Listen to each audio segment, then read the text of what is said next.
Everyone in this room is now dumber for having listened to it. I award you no points, and may God have mercy on your soul. 60% of the time, it works every time. That doesn't make sense. This is Sparta! It's the Al Travis Show, kind of like Sparta. And we've got him, Minnesota Sports Lifer Paulie on the program. Paulie, I am perplexed as what we should use as the top story that you and I will talk about.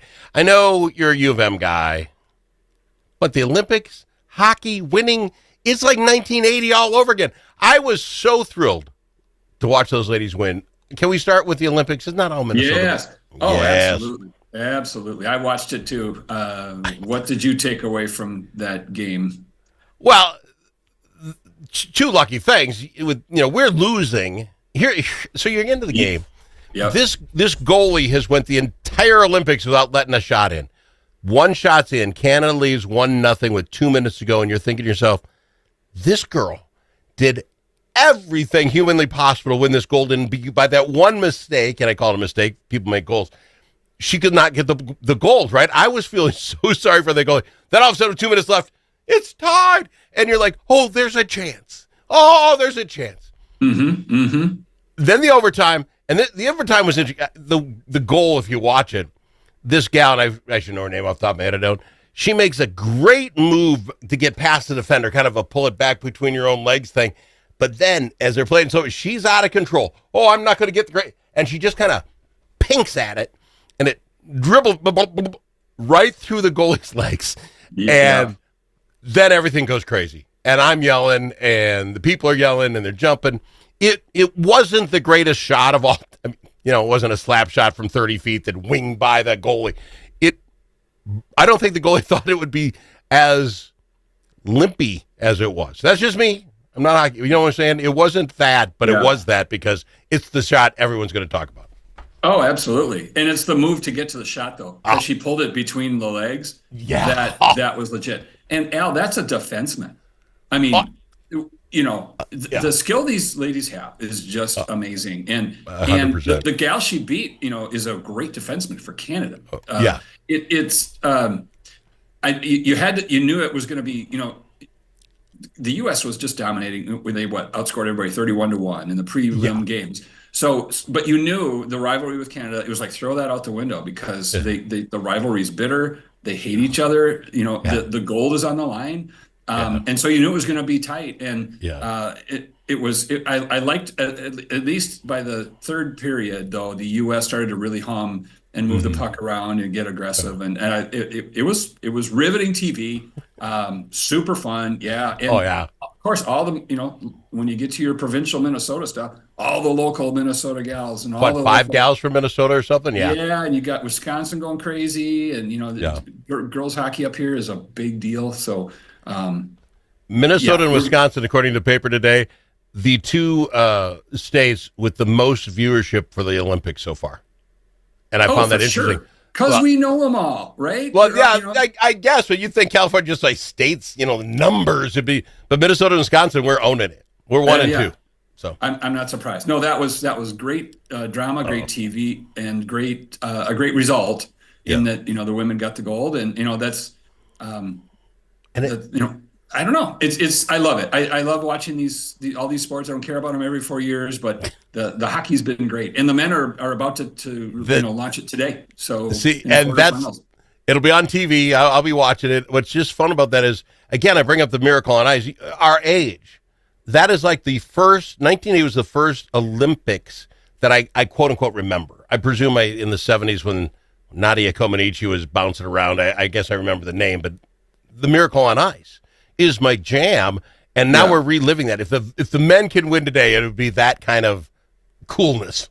Yeah. If the men win today, they're going to medal. They got Slovakia today, and it is. It's there's nothing like it. Nothing like it. And I like the NHL players. The U.S. game, the men switching to the men here. The U.S. game against Sweden. Sweden is tough. I mean, they got Eriksson Ek, and they got Gustafsson. They've got really good.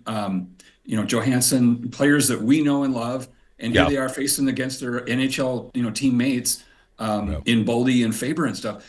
There's good storylines all over, but right now it's all about the Hughes brothers. And here it was, our guy Quinn Hughes with the game winner in overtime to beat Sweden. So great drama. I can't wait. The other one, again, I'm not a big fan of the judged events, but Allison Liu wins the gold. I mean, you can't be more happy for her. It's just fun. Things are happening. Again, I don't know why she did her sow cow better than the other sow cow. I don't understand the intricacies, but I'm glad we got the gold. Yeah, I know. Well, thank God for the commentators, to tell us what's good about skeleton here. How do we know that the bobsled, is lost a tenth of a second, or whatever. So thank God for folks who know the sport and help us enjoy it. Well, that's like curling. Right? You forget all the rules of curling, and then they're giving you the thoughts behind it. And I enjoy that. I think we talked about it with the last half hour with John. NBC or the Olympics itself have to figure this out. This is not new TV, but we heard the second Effenheimer now after an event, and it go across worldwide television, and all it takes is the bleep button and a 7-second delay. I think they got to invest in that. At first, it was the Canadian guy who was accused of cheating, and he throws it out there, and I was laughing. Because nothing, you got the TV on, they're talking curling, and all of a sudden the Effenheimer comes, your head, what's going on? But then this little gal, Lou, happens to be skating off the ice after this is so sexist. Beautiful, petite gal doing the thing, and she looks like $1 million. She comes off, and she throws the Effenheimer out, and you're like, whoa! I mean, you didn't expect it coming out of her mouth. And NBC should make sure it doesn't go over the air. Just me. It's a $500 box. You put the button and you beep it. Oh, yeah. Well, I agree with the 7-second delay. That totally makes sense. But let's not judge the book by its cover. Skating's hard work, and that folks swear all the time in real life. So why not let them be themselves? No, I'm happy. It doesn't bother me. She uses it. It shocked me that she did. You just see this petite young thing doing this beautiful flying sow cow, whatever the thing is, and she's landing gracefully, and she went, I was stunned. It's almost as if your mother threw it out. If your mom threw it, I was like, what? She's serious now. Not that your mom couldn't use it, but that's where it came from, unexpected. And I'm not. Don't you remember Tanya? Don't you remember the, did you see the movie I, Tanya? There's some language floating around. The gal out of the trailer park, going to be skating. And and I remember what was the other one's name that got hit? Nancy Kerrigan. Kerrigan. Yeah. When you heard some stuff after she got beamed, I get it. I'm just telling you, I wasn't ready for it out of the sweet and it's fine. Okay. I don't care. My mother swore once in a while, but when she does, you're like, oh, I'm serious. You know what I'm saying? It just catches you. That's all I'm saying. Yeah. It caught me. Yeah. I wasn't ready. Well, you're onto something with the radio thing. Just a 7-second delay. That's not that hard to figure out, right? So. Well, now when you're $1 billion organization and people are flying around the world to get the best on, and just hit the button, and then that doesn't go across the world. That's all. Clean it up a little, boys. We got to go to break. We got some other good stuff. I'm not trying to be mean. I'm just saying it. It was shocking. We got Paulie. I'm with you. Yep. Okay. Minnesota Sports Live for Paulie. Back after this. If it's your turn to host a game, Grandpa's Barbecue suggests you try something different. Put out the perfect barbecue flavor of Grandpa's Barbecue. Add it to your ribs, dip the meatballs, or drench your wings in the original flavor of Grandpa's Barbecue. It isn't too hot or spicy, fruity or smoky or whatever. Grandpa's Barbecue. Available in select stores and online at grandpasbarbecueshop.com. Chanhassen Dinner Theatres proudly presents Guys and Dolls, packed with comedy, romance, dazzling dance numbers, and unforgettable characters. This Tony Award-winning Best Musical takes you from the gritty streets of New York to the colorful cafes of Havana. It's a high-rolling musical spectacular everyone will love. Don't wait. Visit chanhassendt.com and grab your tickets today. Guys and Dolls. Chanhassen Dinner Theatres, always entertaining you.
Al Travis Show, the last place you can go and hear all sides. Respectful, thoughtful, and grateful. Grateful to have him, Paul, Minnesota Sports Lifer and big U of M fan.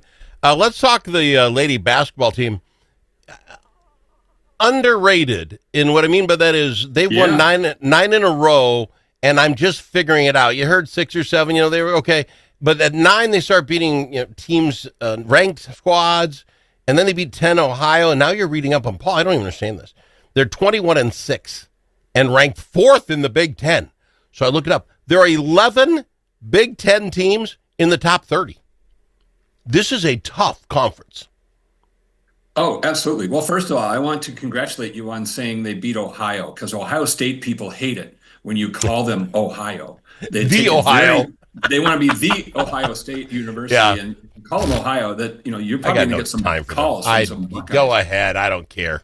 Yeah, Ohio. Okay. You used to live there. I'm surprised. I hated Ohio. We moved to Toledo as a kid. Worst year of my life. Hated every minute of it. Then we moved to Bowling Green for a year, just south of there.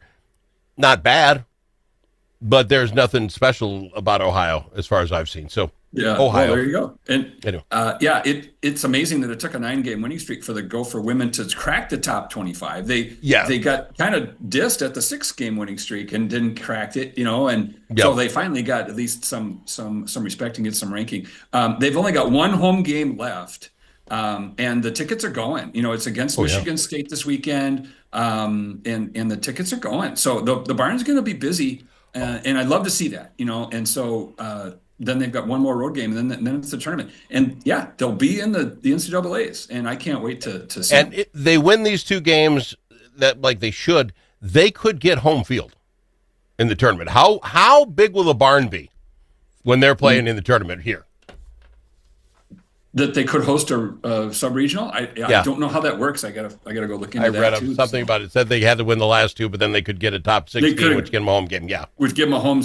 Oh, that would be fun. So no, it's fun to have that rocking. I remember. Here's your Minnesota Sports Life. We're talking about the history. But 2004, 2005. Lindsay Whalen and Janella McCarville, and that lifting this program to the Final Four. I remember all of that, and it was must-see TV. So let's do it again. Get a whole new generation of people fired up. Absolutely. On the other side, the men, quite frankly, the idea, I believe wholeheartedly, here's a hot take, they're going to get the NIT, and that's fine. I think they can make a run in it. They're 6 deep. They had 6 guys playing basketball, and they're playing well. They play hard. Let's just see them do a run, have some extra games. Fair enough? Yeah, absolutely. Well, they went out to Oregon, and Oregon's no great team, but it was a road game, a road Big Ten game, and they took care of business. It was like a 9:30 start. You didn't see it because you go to bed, but I did, part of it anyway. But anytime you win on the road in Big Ten, it's a good thing, and I think you're right. It'll be the NIT, and again, they could have a home court for that because it's all about whether you can get people in your building. And my point is, even making the NIT, which is not anybody's goal, for this squad this year, I think is an accomplishment. I'm trying to give them credit here. Yep. They're very light, no 4- and 5-star guys. These are guys who are just playing hard for the coach. So I want to watch them play some more. Sure. Other news, I'm sorry, Paul. Paul is my most Minnesota Twins fan guy of all time. We've talked about it. Now the Twins come out. We got to give you $2 beers, get you in the game because we got nothing here. You've got out in the outfield, what's his name? He's going to be out there fine. Buxton. Yeah, Buxton. And they managed him well last year. He didn't play every game, right? They managed him enough to keep him on the field, and you like that. Yeah. But now Pablo Lopez, what are you doing throwing your arm out in preseason pitcher-catcher day? That was so disappointing. The one guy who we'd probably have representing us at the All-Star game blows out his elbow, before the in his first throwing. No, that's not good. And we talked about how they're not investing in the roster, and now you're taking out one of the key pieces of it. So a lot of pressure on a guy like Joe Ryan now because he was number 2, right? So he's going to be the opening day starter. I don't know. It's not. But I will tell you this: the Twins are they're going to start selling their single game tickets. They're probably not going to sell a ton of them. So they're going to have to run specials during the year. $2 beers is probably just the start. They're going to have to do more of that to get people to come down. I'll be down because I love baseball, and I'll go say hi to Sue the organist. I mean, it's my thing. But it's when you're getting to $2 beers before games, you're trying to get college kids in there and fine, and that in the long run, that's not going to work out well. Somebody's going to do something stupid, but it gets you there. But I'm thinking now, doesn't this make the St. Paul Saints almost that much more fun? The tickets are cheaper, and you've got the ability. Sure. I mean, it almost makes, because they're AAA ball. Well, now both it's sides. AAA. Yeah, the difference between the two teams is narrowed, right? Because the top team isn't as good, and I mean, half the time you get a couple of guys on rehab. Suddenly, the Saints have the major names. talent up there. It's going to get close, and then you can spend a lot less money for a fun time at CHS Field instead. So again, I don't like ripping the Twins, but maybe, and you tell me, Paul, because you follow. Is there a chance the Twins see these players that they have coming up as superstars that people just don't know about, and they could come out and be the 87, 90, you know what I'm saying? Could it be that, or is there any, there's not? No, not yet. But I do remember, the Twins were bouncing back in the Dome days, and they had a campaign, Get to Know Him it was, and it was the Torrey Hunters and the Jack Jones and that crew. They saw that Guzman and Rivas, they were good, but nobody was coming to the Dome to see them, and they had a campaign about come get to know them, and so we're not there yet, but if some of these guys show promise, they'll have to do something marketing wise. Yeah, fair enough. Come out and see these guys; they're good, One last thing, I want to talk to the Wolves just for a second because I think this is so fantastic. They get rid of Mike Conley and his $10 million paycheck so that they could get under the cap to save some tax. He goes to the Bulls, who instantly trade him to the Hornets, who fire him, paid him off. Here's your money. Take your check. And because he went through two teams, we could get him back for the league minimum, so he's going to make another $1.5 million. The Cat got paid his entire salary this year, $10.5 million. He's already got that in the bank. And he's going to make another $1.5 million coming up, the half of the season. Great for Mike. He didn't probably even unpack. They had to tell him this was going to happen, right? He didn't even unpack. Like, I'll meet you guys here in a week. And here he is. Good for Mike. How does that work? Why wouldn't the Hornets give up that money and just pay him a check to have him leave? Yeah, it must have been a salary cap thing. I don't understand it. I mean, there must have been a benefit to them to do that, right? And lean in, and I don't understand. How many times in your life, Paul, was the benefit to you to write a $5 million check and get nothing? I don't know how you've... but maybe it takes money off their cap so they can spend it on something else. I don't know. All right, It's beyond my pay grade. I don't understand. But Conley's back. I'm glad. I enjoy the guy. I don't think he needs to see the floor a lot, but they like him on the team. Fine, let him make $1.5 million and be. Well, that's the thing, and he knows these guys. He's a coach on the floor. He's also good in the locker room, and I think right now you got guys spouting off a little bit about playing defense and stuff, and Conley might be the thing that smooths it all over. So I think it's good. That's good. He's back. Yeah, I'm glad he's back. All right, we got to fly. You guys got any gigs going on? I got 30 seconds. A gig coming up? Anything like that?